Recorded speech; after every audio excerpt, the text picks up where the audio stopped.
cinnamon, butterscotch. Last time I had one, that color was like 4 different flavors inside. So Is it good? Yeah, I think this was all of the ones that just they had extra. that's what AOLO is. Yes.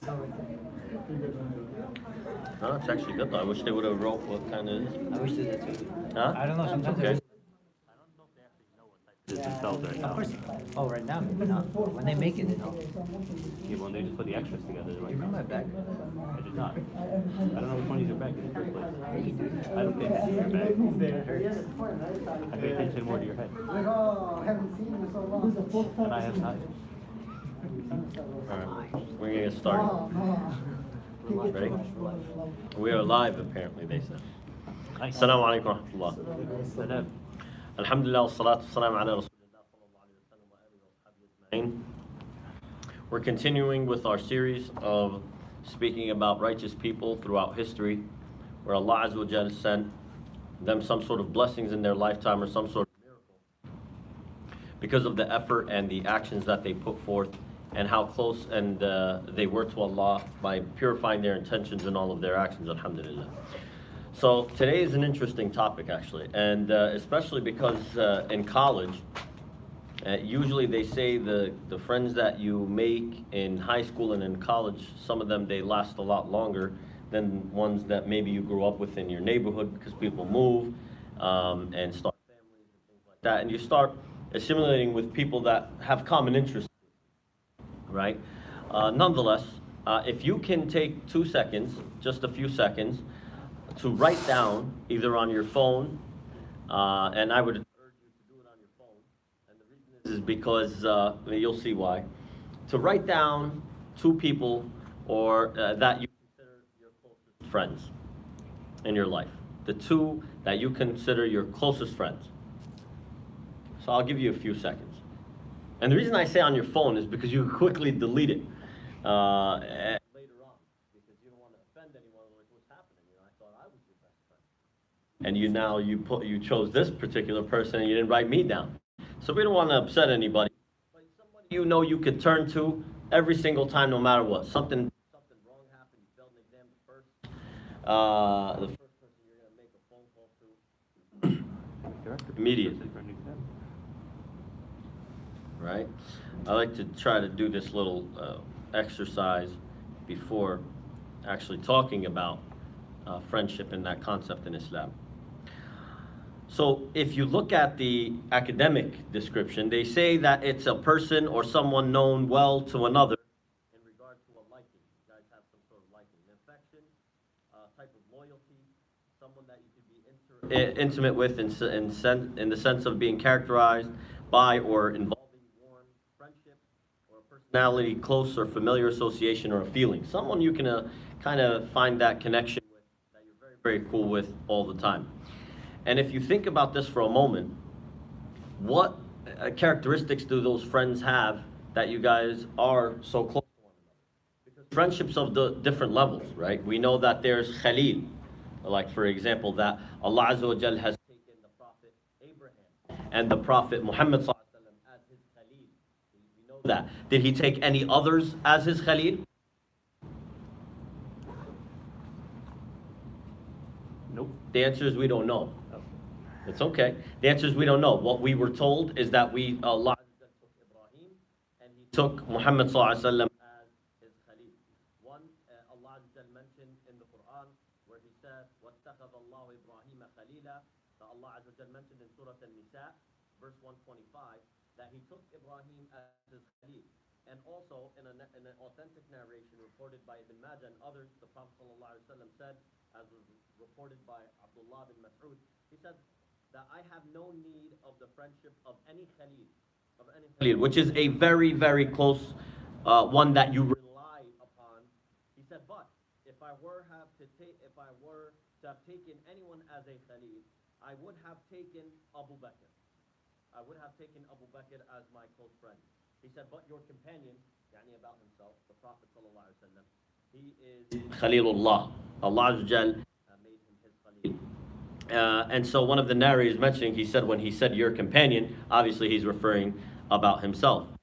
And so this begs to ask the question that us, when we're in this kind of situation, situation or something that you want to share, happiness or a joyful moment with yourself, is it the phone call that you pick up, or is it sujood al-shukr? Because we can actually take Allah Azza wa Jal to be maybe not Khalilullah, because that's very specific that Allah gave that blessing to, but we could try to make Allah Azza wa Jal, as close to us as we can by how? By performing the good things that He's asked us to and staying away from the bad things that He's asked us to.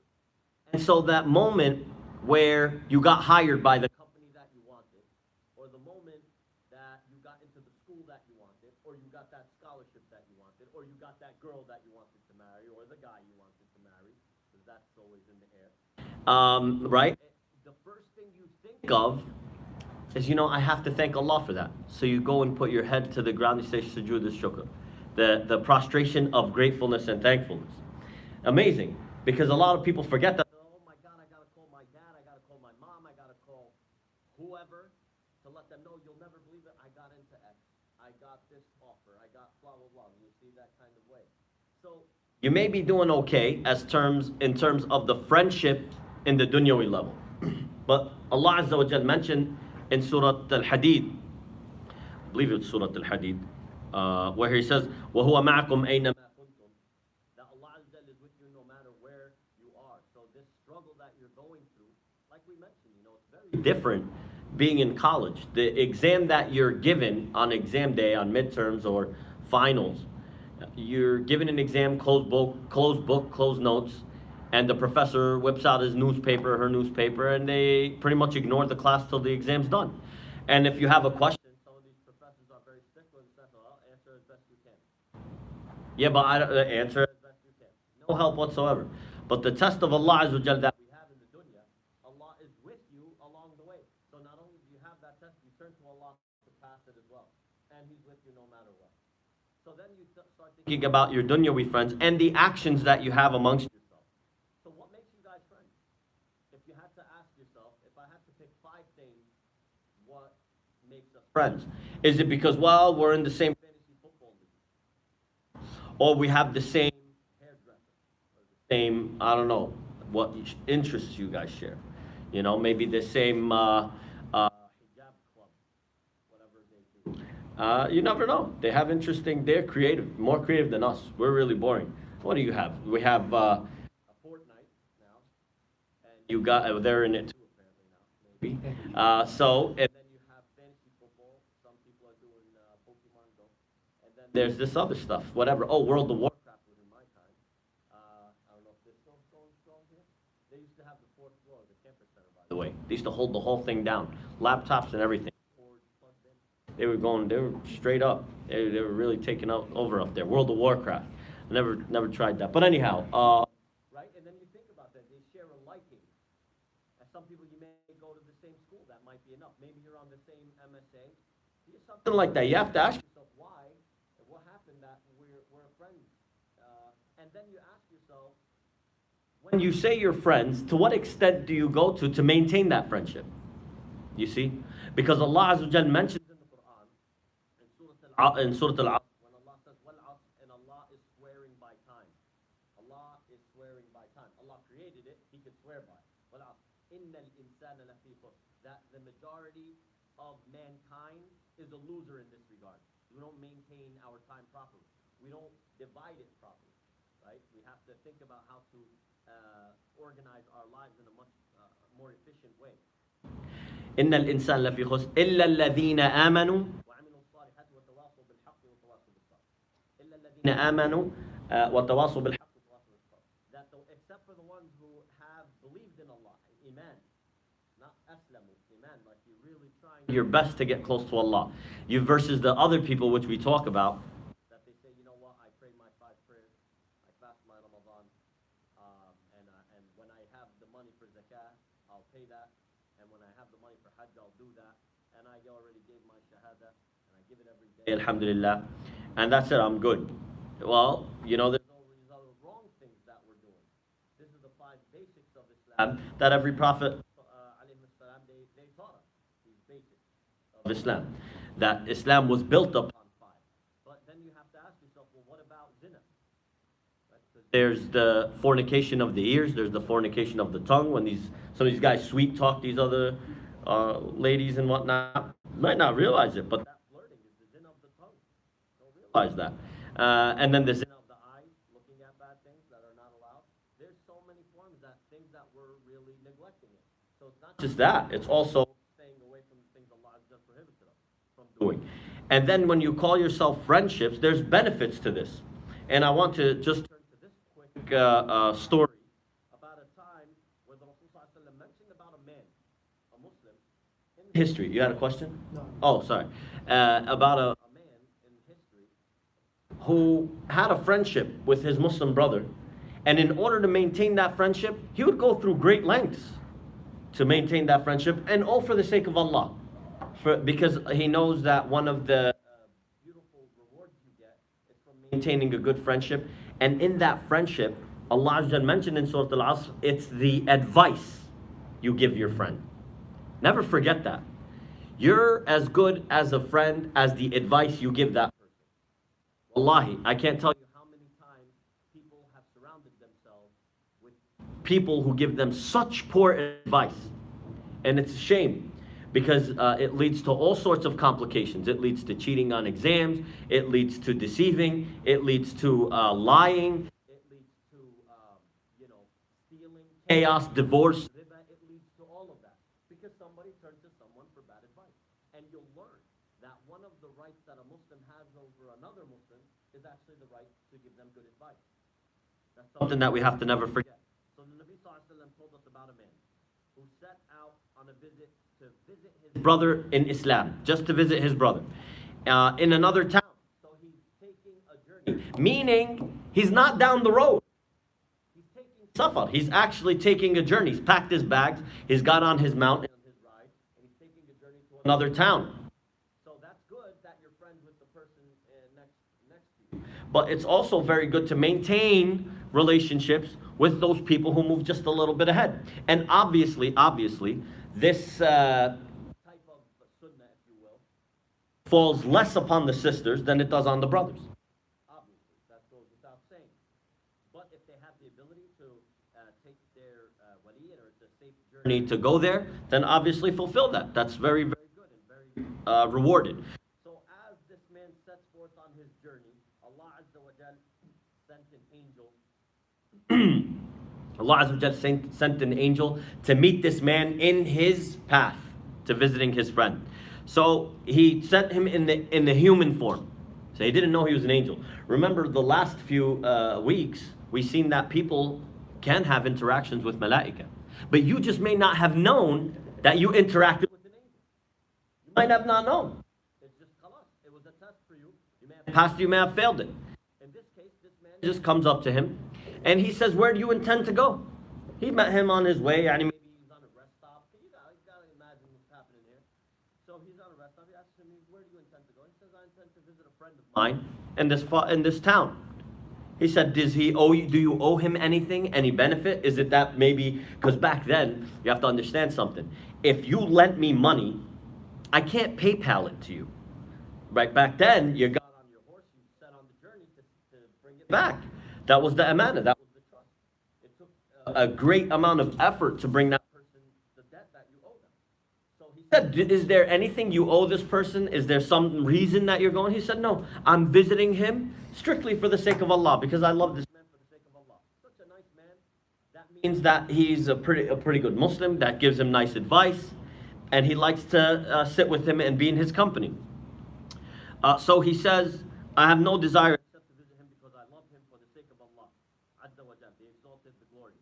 Thereupon the angel said to him, now he actually reveals that he's an angel. He said, "And I am a messenger to you from Allah to inform you that Allah loves you as you love him for his sake." Now, just because this person was visiting his friend consistently and taking that time, that effort to go and see him, he earned the love of Allah. And not just that, he earned it and he was told in his lifetime that Allah loves him. You know, there's a handful of companions who the Prophet ﷺ was told by Jibreel to give salam to. That's a big deal, that Allah Azza wa Jalla is pleased with them. They're giving salam from Allah, greetings, peace upon them from Allah, and Jibreel, and all of the angels in the heavens and the earth. And we know that was Khadija. We also know Abu Bakr. Anyone else? From what I know is those two. No? Okay, if there's others. But obviously, that's a blessing in itself. And some of the people, they recognize how amazing that must have felt for Khadija, how amazing that must have felt for Abu Bakr. And you have to ask yourself, when you hear that kind of story, I wish I could be like those people who Allah Azza wa Jal loves. And when you ask yourself, here's an ordinary man, we don't know his name. He's not a companion. He's not some of the tabi'een or atba' tabi'een. He is just an ordinary man doing things with such a pure intention that he earned the love of Allah. And that's something that you should never forget. So there's some benefits to that. That if you call your someone a friend, sahib, the Arabs say, they have a method which they say, sahib sahib, that the friend of yours pulls you in their direction. So that's why you know the famous quote where if you want to know a person, go just look around who their friends are. And you'll see what kind of person that they want to be like or they are like. And that's what you have to ask around, especially on this side when you're going to, especially during marriage, by the way, this kind of research happens about you. They start digging about who does he hang out with, where does he hang out, where does she been, things like that. They start asking because this is an amana that you want to make sure that you're giving to the potential bride or groom. So you have to say that the Prophet ﷺ mentioned about his friends in the dunya. He said, I have, and it has some weaknesses, but nonetheless, he said, I have two friends in the samawat, in the heavens, and I have two close companions in the dunya, on earth. He said, as for the two in the heavens, it is Jibreel and Mikael, the angel Gabriel and the angel Michael. And he said, and as far as the two on earth, he said they are Abu Bakr and Umar. Abu Bakr and Umar. And these kind of friends, you describe them as people who always sought to give good advice. You see, because the Prophet ﷺ, he was asked, he was given advice from Jibreel and Mikael. So the Prophet ﷺ mentioned, he said, I saw in a dream, and we know that the dreams of the prophets are real. That's the difference between our dream and their dream. So he saw, the Prophet ﷺ said, I saw Jibreel in a dream, and he was standing above my head, and Mikael was next to him.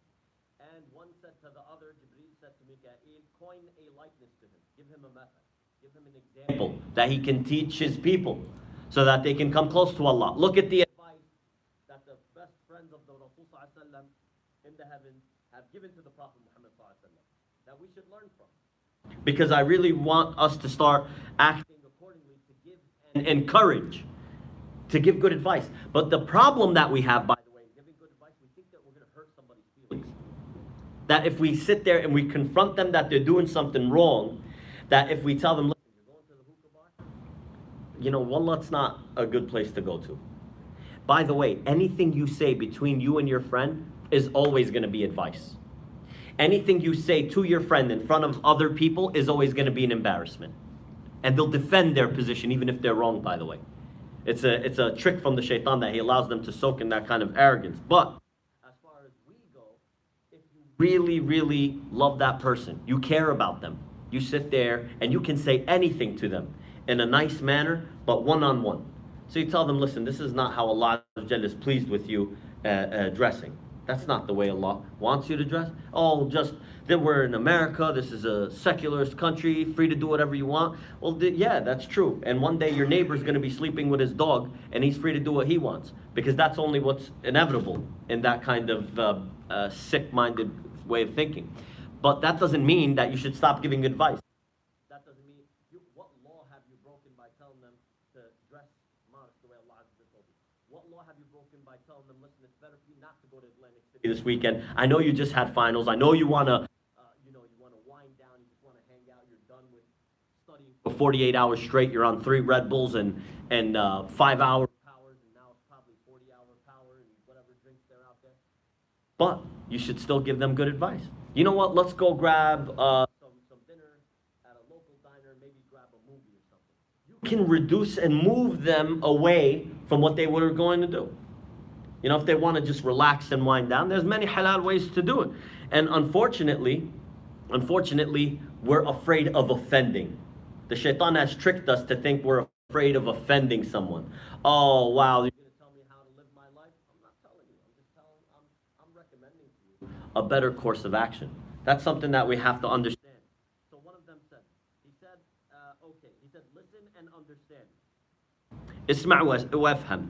Listen and understand. The likeness of you and your nation is like that of a king who has a house. Pay attention to this example that Jibreel told the Prophet Muhammad sallallahu alaihi wasallam. He said, the likeness of you and your nation is like that of a king who has a house, in which he builds a room, where he places a table filled with food. He sends a messenger to invite the people to share his food. Some of them respond to the message and others do not. Clear? Good. He said, Allah Azza wa Jal is the king. He said, the house is Islam and the room is paradise, Al-Jannah. He said, you, O Muhammad, are the messenger, sallallahu alayhi wa sallam. He said, whoever responds to you answers the call to Islam, and whoever answers Islam will surely enter paradise. And whoever enters paradise will eat whatever there is in there forever. Something very interesting that we can learn from so much. So then you have to say to yourself, this advice, where does it apply in my life? Do I just take Islam because the Rasul sallallahu alaihi wasallam was told Islam, the religion complete? We were having a discussion with some people, and they said, oh, you know, there are certain things in the religion where they don't apply to us today. So what we should do, we should actually just take them out. And I said, that's you realize that's a statement of kufr. If a person wants to take the Quran and certain things that they feel don't apply to today, then we should take them out. Because they said, oh, what law are you going to implement this 100 whipping of a zani in the United States? We're not saying that this is the law we're changing. We're saying that, alhamdulillah, Allah just told us that we follow the law of the country we're in. Alhamdulillah, law-abiding citizens, no problem there. Well, the issue is that what we have to believe is that we have a better law available. You understand that? There's a big difference. Following the law and believing in it. You understand the difference here? We have to follow the law because the first hijrah that people went to was under al-Habashi, and the Prophet ﷺ told them to go there. And he was a Muslim at the time. So were there Christian laws that were probably against the laws of Islam at the time that were changed from the time of Isa? Yeah, absolutely. But as long as they don't affect your deen and your day-to-day life and things like that, then you're in excellent shape, alhamdulillah. That doesn't mean that you don't advocate to change this kind of thing. You should say, no, you know, honestly, I don't feel that this is a moral way to live our lives here. We think that this is immodest, that this is going to ruin society. We should promote that. That's nothing wrong with that. But until that's changed, we believe that, alhamdulillah, we have a perfect set of law. Period. That's it. That doesn't mean that you sit there and say, oh, well, you know, today a rapist gets 25 years max. No. We believe that this law is better. But they want to arrest him and feed him and give him air conditioning and heat for 25 years while we all pay for it. Go right ahead. See, you don't think about it, but there are certain things that we have to start challenging as contributors of society. You have to start saying, maybe there's a better way. Maybe there is a better way to do this, and maybe changing it, going full right or the other way wasn't such a good idea. And so you have to come back and recognize those mistakes. So when you look at this, Allah mentions it very, very clearly. Who are the people that are described as the awliya of Allah? Those people who are so close to Allah that we should also try to see if we can also aim towards, because then we become good friends to everyone around us. It's not just looking for good friends. It's trying to be a good friend yourself. Trying to be a good friend yourself. Because Allah Azza wa Jalla says in the Quran, He says in Surah Al-Baqarah, part of verse 138, He says, Sibghat Allah. وَمَنْ أَحْسَنُ مِنَ اللَّهِ سِبْغَةً. That the Sibgha of Allah, which is Islam, and which better Sibgha can be better than Allah. So, Imam Malik, rahimahullah, he said, I was confused by this word sibgha. He said, I was wondering about it, sibgha. He said, so I went to ask the people of language, those people who are very, very knowledgeable in language. He said, and I asked them about this word sibgha, and they told him it's actually paint. It's actually like paint. So he said, I understand now. Because everyone paints themselves a picture when they leave their house. You dress a certain way. You act a certain way. And all of that outward appearance is what you've put forth on yourself. You make that choice. That's what Allah is telling you. You chose the colors of your life. You chose the things that you wanted to do or not do or prevent yourself from doing. And so Allah is telling you that there's no better way to live your life, the choices to make, except that it's Islam. And it covers every aspect of that. And it incorporates culture as well, alhamdulillah. One of the things that Allah Azza told us to look for in friends is actually those people who are able to pray Salat al-Fajr and Salat al-Isha in the masjid. Why? Because he said, from my ummah, it's the hardest upon the hypocrites to pray the morning prayer, Fajr, and Isha in the masjid. And I'll be honest, if you really pass that test, that's a difficult one. 6:10, 6:15 in the morning, it's a little cold, you're in your snuggie or whatever it is, and you're warm, and the alarm goes off, and you're like, well, Shuruq isn't until 7:20, my class is at 8:30. This is an excellent, efficient use of time. I'll go back to sleep. I'll wake up at 7. I'll pray. I made it. You did make it. You didn't sin, alhamdulillah. But how much reward did you miss? Missed a lot of reward. Because for a jahri salah, for a prayer that's spoken out loud, some of the scholars even mention you get 2 more rewards for it. One for this hearing of the Quran, and the other one from saying the Ameen. From saying the Ameen in Jama'ah. Right? So they said you're also missing out if you get, let's call it 26 times, make it easy. 26 times the reward of praying in the masjid than praying at home. Then Allah Azza said that He will multiply your reward by 10 or even more than that, by 700, even more than that. So if you just did the basics, 101, 226 times 10, 260 salahs. Just to go, the reward of that, just to go and pray in your masjid. And that's why you understand the companions. They used to azzi one another. That means they used to console, give condolences to one another. You give condolences to somebody when someone very close to them passes away. They used to go and visit them for 3 days if they missed Takbiratul Ihram. Not if they missed the Salah. I don't know what happened there. Wallahi, may Allah allow us to aim for that. Takbiratul Ihram is just when the Imam is standing and he says Allahu Akbar to start the Salah. If they didn't catch the Allahu Akbar while they were standing behind the Imam, they would cry for 3 days. They would cry for 3 days from the amount of rewards that they missed. Let alone Fajr and Isha, And that's why I hope by Allah Azza wa Jal that all of you are very well off in your finances going forward to settle yourselves. And if you are, you have that ability to pray the Jama'ah in the masjid every single time. So Allah Azza wa Jal gave you that rule of thumb. One, the sibgha. How does this person, and this is not, and the reason that Allah Azza wa Jal mentions the sibgha, there's also a blessing in it. Because if Allah, how some people use the excuse, I met religious people and they suck, they're horrible, they lie, they rip you off, they pray, they act like they're all good Muslims, and then they're the worst. They never uphold their promises, they do this, they do that, and I see them at the frat parties on Thursday night, and this. They mention all of that. And why am I saying this? And then they say, and yeah, I'm not a good Muslim. Look how then they come back to themselves. Yeah, I'm not a good Muslim, but at least I don't do all that, and at least I'm not fake. They tell you that. And then they say, but inside, my Islam is inside. But Allah has just said a simple. Why am I saying this? Because as Muslims, I want you to never, ever, ever, ever, ever make the mistake of judging someone's intention.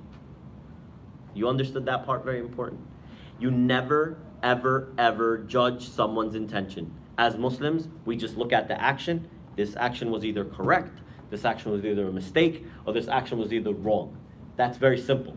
That's it. And the Rasul ﷺ taught us that for our Muslim brothers and sisters, we should always assume a mistake. We should always try to give them the excuse, the benefit of the doubt. Always, 100% of the time, as much as you possibly can. That's the rule of thumb we have. You don't sit there and look at somebody and say, oh yeah, oh look at what he's done. Oh, I bet he really wants to deceive her and do A, B, C, D. You don't know. Don't judge. Don't judge other people by certain things and trying to assume their actions. And then Allah, if you can do all of that, Allah, the Rasul told us on Yawm al-Qiyamah that we're all resurrected with the ones we love.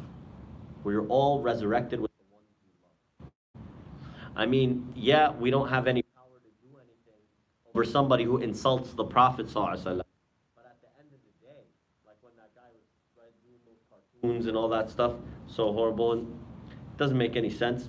But nonetheless, it should still hurt us that somebody would make such a statement about a man who lived his life just to dedicate it to the rest of the people until the day of judgment.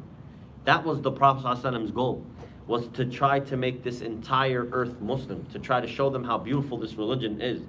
That should be our goal as well. And he didn't want anything but a blessing for all of these people. And if we truly love the Prophet ﷺ like that, then we aim to be resurrected with him as well.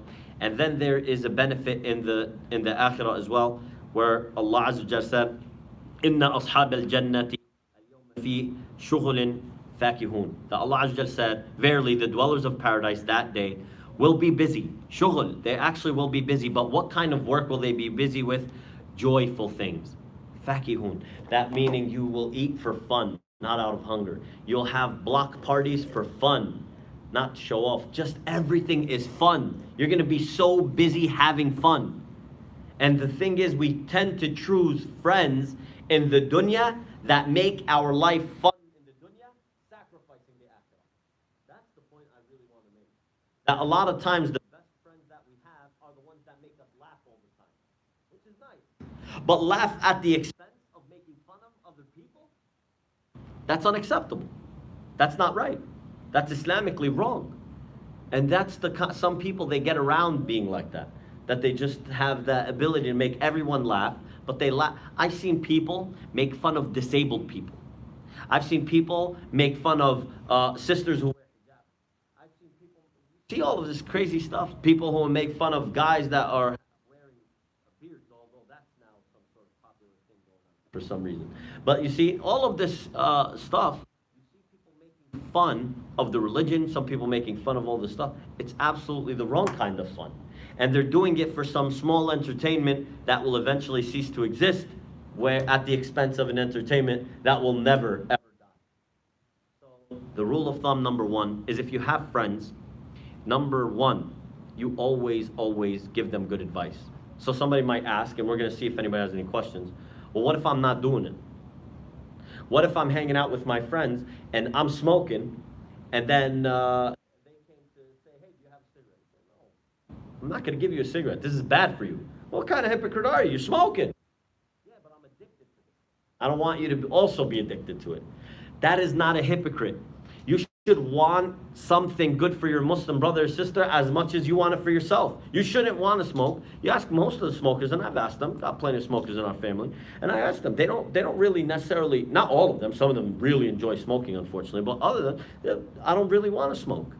It's just, I'm addicted to it.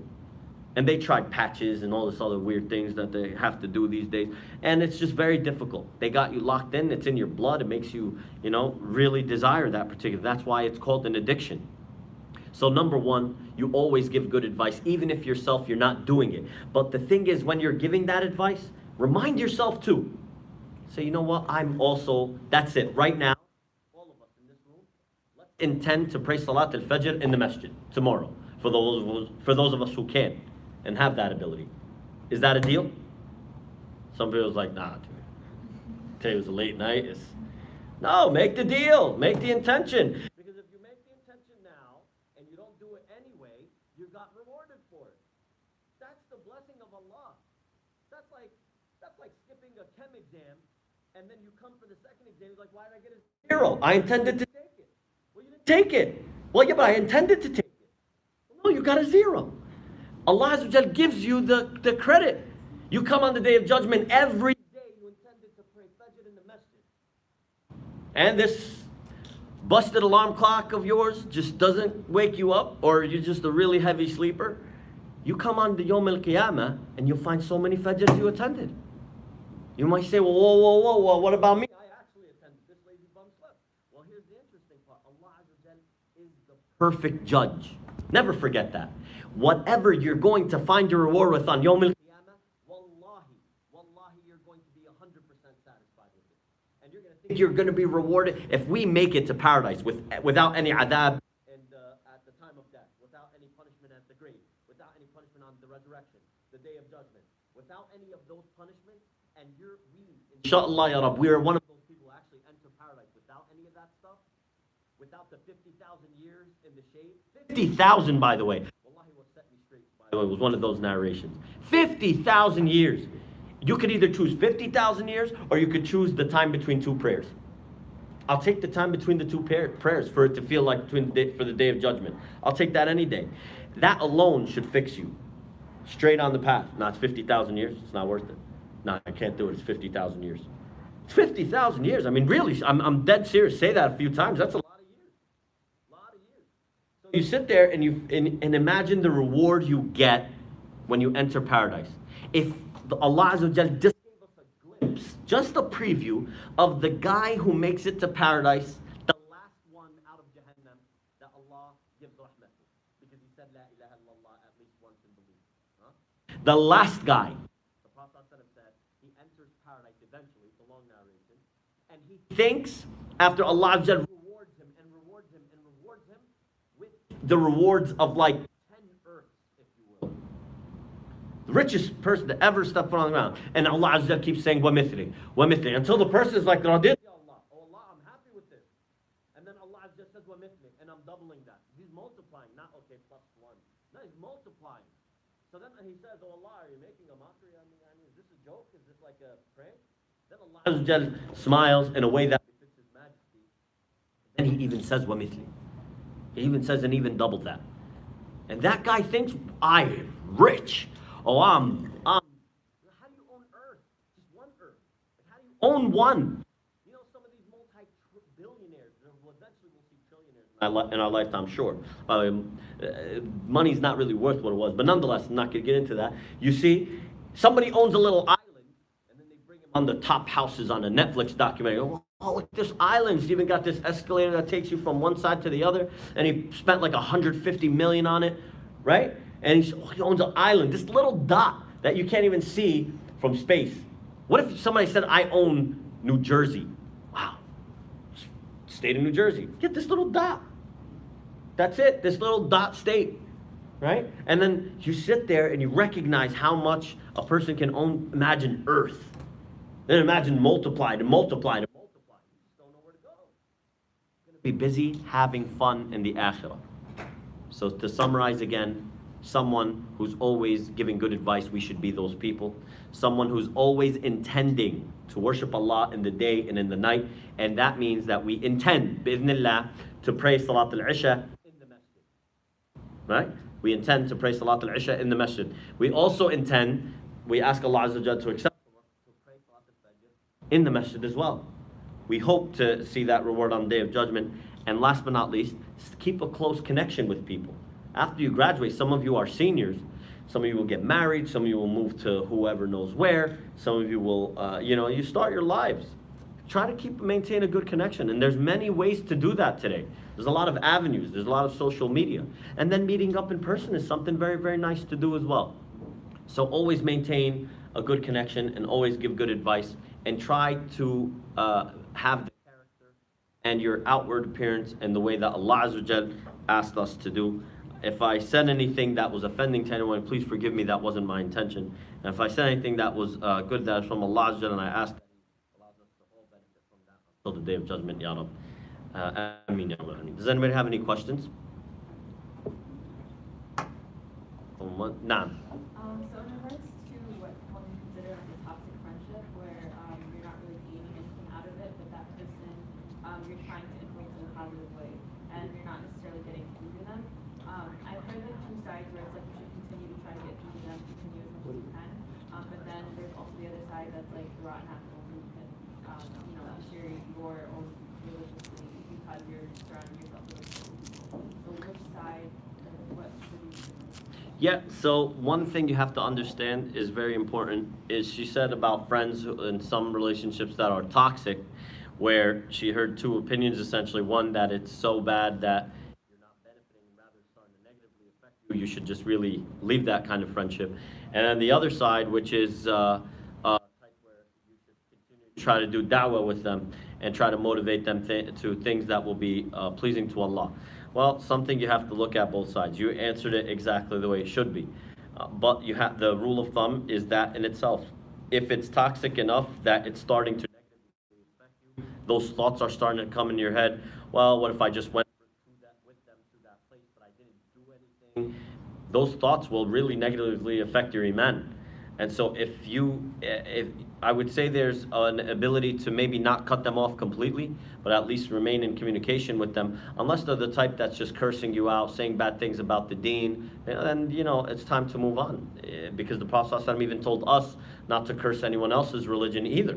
Because if you do that, they will curse Allah and they will curse this deen, and we don't want that. You want to be very careful and conscious of that. So the rule of thumb, you mentioned it and you understood it correctly. If you find that toxic relationship is negatively affecting you to the extent that you now may start to have the desire to move towards that, there's a lot of movement trying to get girls, Muslim girls, as you guys are aware, online on Instagram and Snapchat to get girls to do certain things without mentioning any details. I'm sure you guys see, and I feel very bad for you guys. It's just a shame that a lot of them succumb to it and they join the movement, if you will. But if you see that is negatively affecting you, you have to take a step back. So then, I guess, going off of that as well, what if that friend is family? So like, say it's like a cousin or a really close family member who's affecting you then. in that- So you'll never be able to cut off family. Because even a kafir, the Prophet ﷺ told him, well, that's about parents. But you'll never be able to cut off family truly. But you could reduce the amount of face-to-face with them. So it's an as-need basis. So for example, if there was some sort of dinner or congregation that you guys are together with for a wedding or for a Eid party or a Ramadan iftar or a dinner, then yeah, you attend, you go, it is what it is.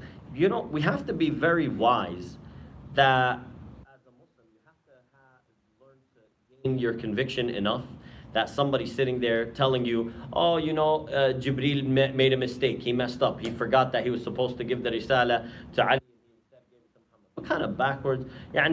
If you're sitting here, oh my God, I might believe that, then you got an issue in your own self, honestly, right? Because then the entire religion crumbles if Jibreel isn't this perfect angel that doesn't disobey Allah and have the ability he's carrying out the message 100%. But my point is that it depends on that type of person. If they're for example, and I've seen scholars give this kind of fatwa, if there's some people who will smoke in front of you and they don't care whether you're a smoker or non-smoker, they said the fact that you're also inhaling it secondhand is a problem, which is an interesting fatwa, honestly. But I mean, how many of us wind up in a tough spot? We all do. For the most part. And so you have to be wise in the sense to recognize how much of this can I leave at words that I just heard and just ignore, take it at face value, and it is what it is, and don't indulge. And you start getting to know people too, that certain things that they want to talk about, their subject that they want to mention, and then you don't bring those up. But you exemplify yourself as a person who's trying to be close to Allah, trying to get closer as much as we can. And you hope that will actually change them for the better. Yeah, I'm not somebody who runs to just cut off. I really think we have the ability to maintain those relationships, but we just have to have some hikmah on how to maintain it. That's all. You just have to have a little thicker skin. And in Jersey, usually we have that. Usually things don't get to us, but some people, they do. But I think we can get. by, inshallah, having some friends like that, or people we know. Anybody else? قولي قولي هذا استغفر الله لكم بسم الله الرحمن الرحيم والعصر إن الإنسان لفي خسر إلا الذين آمنوا وعملوا الصالحات وتواصوا بالحق وتواصوا بالصبر. جزاكم الله خير. السلام عليكم ورحمة الله. Next week is the thing, or no? That's the week after. Oh, yeah. Yes, it is. That's next week. Okay. I don't even know. Is that right? What is it?